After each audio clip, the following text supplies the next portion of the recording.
CISO Series, it's cybersecurity headlines.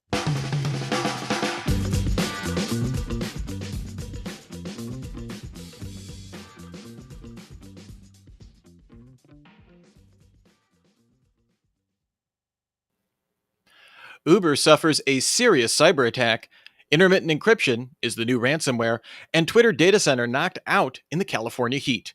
These are some of the stories that my colleagues and I have been bringing to you on this week's cybersecurity headlines. And I will get a chance for some insight, opinion, and most definitely some expertise on these stories and more from our guest, Quincy Castro, the CISO at Redis. Quincy, thank you so much for being here. Can't wait to dig into all these stories. Yeah, what a huge week for news out there. And I mean, some of this stuff is going to be with us for a while. So yeah, really excited to get into it.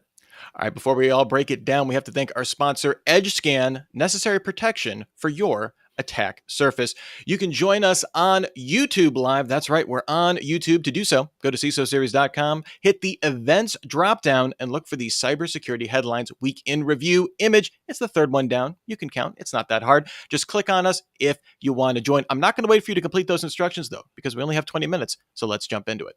Our first story here, Uber suffers a serious cyber attack. Uber confirmed it suffered the cyber attack. It was speculated for a couple hours, and they recently confirmed it. Screenshots of the attack seen by Bleepy Computer show full access to Uber IT systems, things like AWS console, VMware virtual machines, the Slack server, and HackerOne bug bounty program. So they were seeing the bugs that were out there. The New York Times reportedly spoke with the attacker, who claims to be an 18-year-old, and gained access through social engineering. The threat actor also breached the Uber Slack server, which was used to post messages to employees, stating that the company was hacked.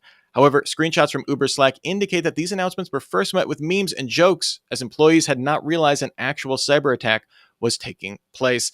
Obviously, this is a developing story. A number of issues at play here, not the least of which being the depth and breadth of what the hacker was able to access, the fact that social engineering was again at play, and the reaction of Uber employees seeing messages basically saying that they had gotten owned. So I'm curious, Quincy, what's your take on any and all of this as we're still getting details about this? Yeah, I mean, this is huge. And I think we're going to see this playing out over a few weeks here as more comes out. Obviously, we want to be careful about jumping to conclusions because, we don't have kind of the original data here. But, to me at a high level, the thing that strikes me as a CISO here is both kind of the easiness of the access method here, right?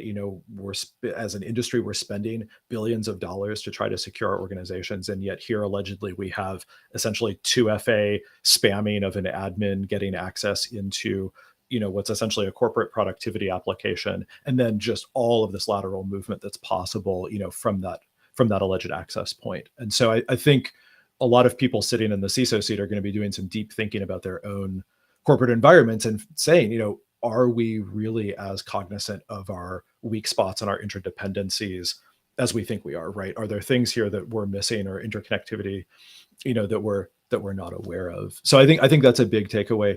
I mean, another big one here is just the level of trust that companies put in these digital workplace applications. And, earlier this year with what happened at Okta, we saw the same kind of thing where you see this just huge breadth of companies potentially exposed to incidents at some of these core service providers. And I think in a lot of cases for productivity, for cost, for whatever reasons, we say, hey, look, buying these things as SaaS services is just obviously the way to go. And yet there is this implicit and sort of necessary trust that as companies we put in those vendors. And now people are starting to think through, well, what really is my exposure here? What are my options? Do I even know what's happening in some of these applications? So there's going to be a lot to unpack here as we learn more, but there's going to be some restless nights for people thinking through their exposure here. For sure. And as those updates break over the next couple of weeks here, we'll be covering them on cybersecurity headlines. So make sure you stay tuned. Our next story here, ransomware gangs switching to new intermittent encryption tactic. Ransomware groups are adopting this tactic, and it basically what it entails is it encrypts only parts of a targeted file's content. The benefit is it still renders the data unrecoverable without a valid decryptor. If you're obviously a ransomware operator, it's not a benefit to the victim.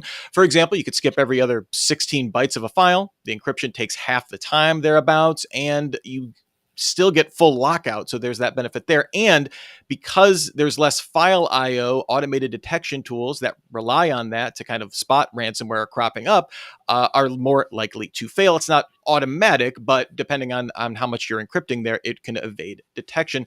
So Quincy, according to Sentinel Labs, this practice has already been in operation. I think they said Lockbit had started using it last year, but has really picked up in 2022 across kind of the ransomware spectrum. This is another example of when you're a hammer, everything looks like a nail.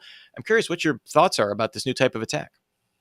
Yeah, so I don't want to say this is a nothing story, but I think obviously when you look at very competent, very sophisticated groups like Lockbit, obviously they're always looking to make their tools better, looking to be able to evade detection and stay ahead of the defenders. There was a really interesting interview with an initial access broker that came out a few weeks ago, I think on the Recorded Future blog. And essentially what he said, which I thought was just spot on, was defenders practice in theory, right? They think about the theory of an intrusion and that people are trying to take actions on a network.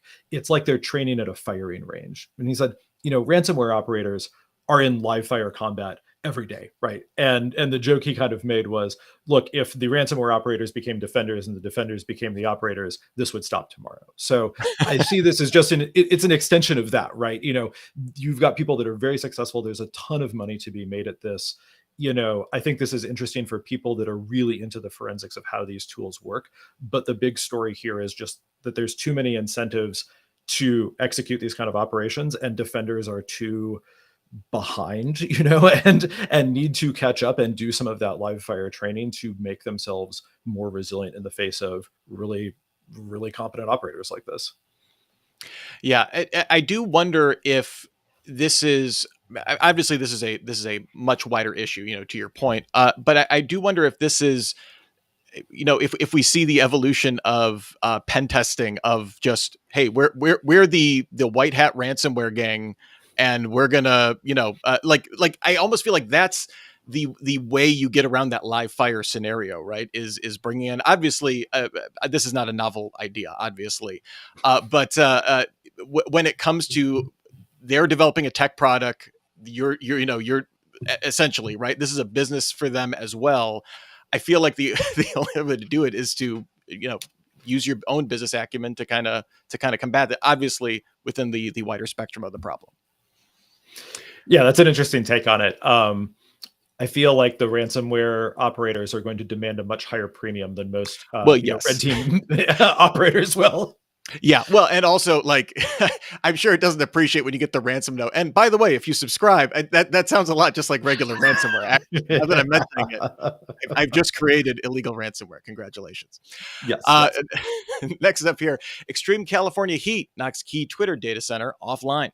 Extreme heat in California left Twitter without one of its key data centers last week, leaving it, according to Vice President of Engineering Kerry Fernandez, in a non-redundant state.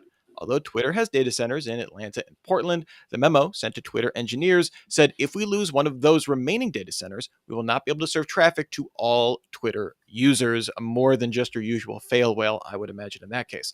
So, Quincy, this is a interesting development from a climate change perspective, and why Google is known to have a data center in Finland. Meta has one in northern Sweden. Microsoft is looking to build one underwater increasingly. They've done a ton of research in that regard. So many directions we can take this story. The climate change aspect, the true nature of Twitter's redundancy, ongoing troubles with Mudge, or even getting into territorial ownership of data factors. Why don't we drag in GDPR into this as well? I'm curious, where do you see this story going?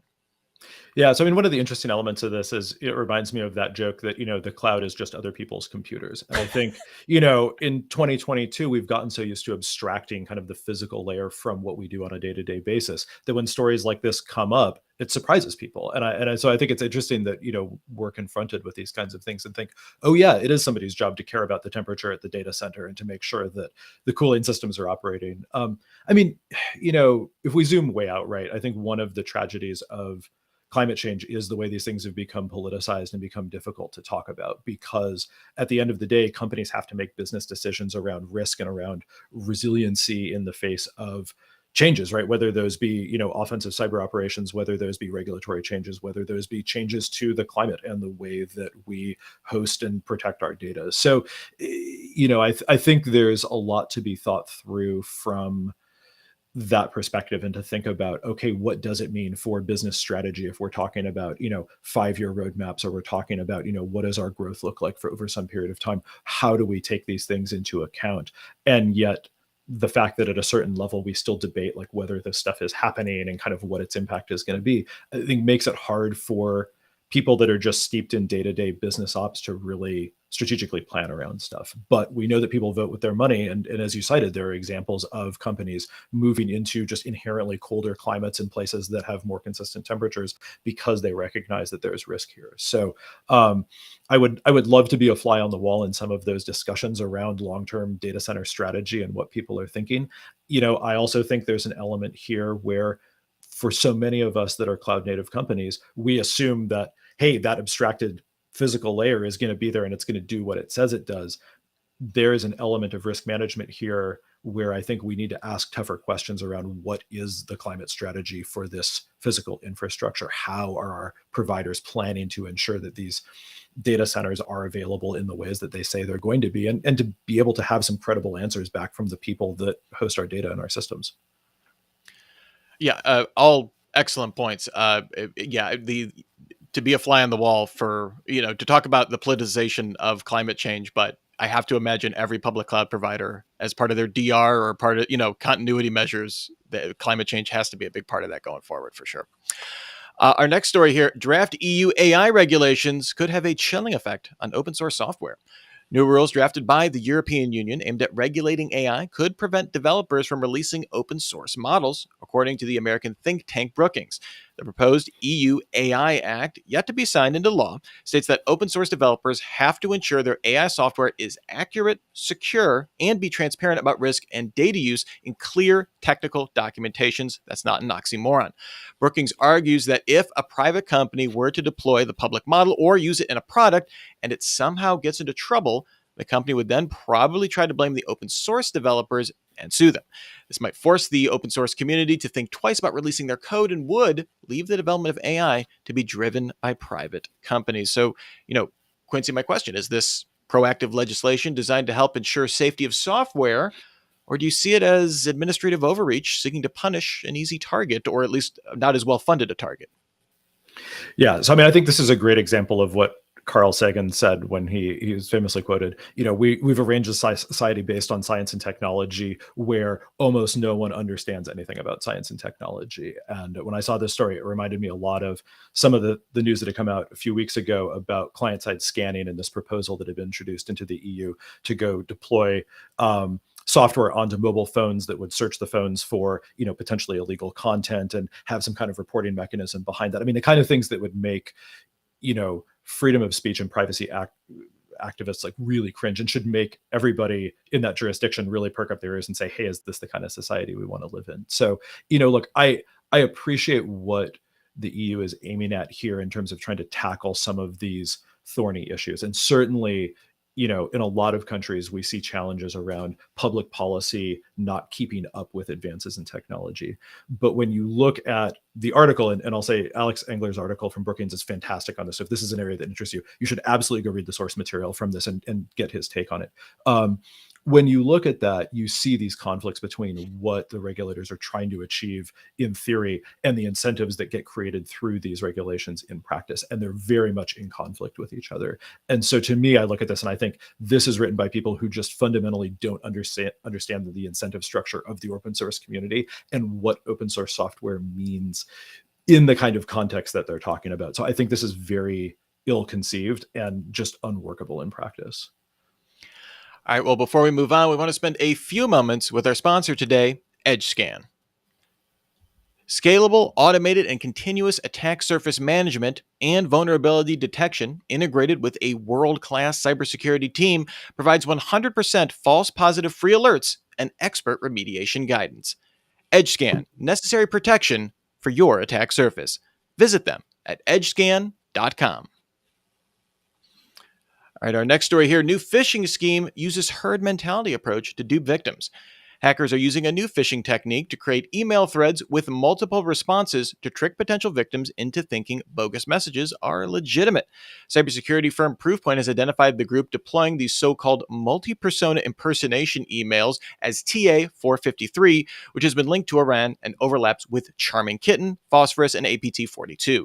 The tactic is designed to capitalize on the fact that people are more likely to engage if they see others doing it. Hey, there must be a real human somewhere in this chain. It's okay.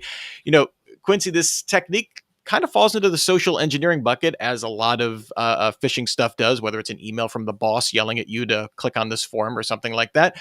But given the credibility that comes from people seeing other people supposedly responding to these emails, I think it's an interesting layer to this.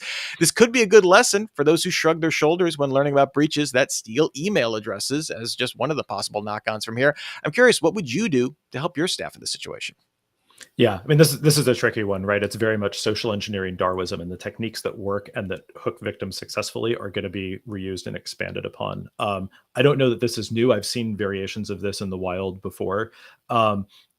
But the training people element of it is really difficult, right? And we know as security practitioners that the human element in all of these things is one of the hardest ones to solve for. So, I think there's a lot of different ways of coming at awareness training. My own preference is just to have brief, humorous touch points with people as frequently as possible, and to shy away from that big annual make you go through a class while you're doing something else approach. Because I think the kind of evolution of techniques we're talking about here, whether it's this, whether it's, WhatsApp chats to employees or other kind of non-conventional approaches, these techniques are always sort of evolving and changing. And it's important for people sitting in the CISO seat or sitting in, the security operations seat to make sure that they are keeping their employee population up to speed on stuff and giving them tools to solve for these kind of things and to reduce their risk. All right, our next story, Commerce Department readies new chip sanctions. Earlier this month, it was reported that the U.S. Commerce Department sent letters to NVIDIA and AMD asking them to stop shipments of enterprise-grade AI chips to China. Not GPUs, just their really high-end enterprise AI chips. Now, Reuters sources say the U.S. Commerce Department intends to publish new rules that would codify restrictions on these shipments and sub-14 nanometer chip-making tools to China without a license. The initial letters restricted individual companies from shipping these chips. The Commerce Department can do that relatively quickly. The rules would apply to all U.S. companies. It's just slower to get all of those rules rolled out. So, Quincy, do you feel this catch-all move is proactive one in terms of national security, or simply reduce U.S. dependence on Chinese manufactured goods, or any kind of reservations about this? I'm curious. Yeah, I mean, I got to pick on the EU earlier, so I'll also say here, I have my doubts as to how effective this actually is, right? And in the short term, does this potentially constrain some behaviors that maybe the Commerce Department and the US government want to stop?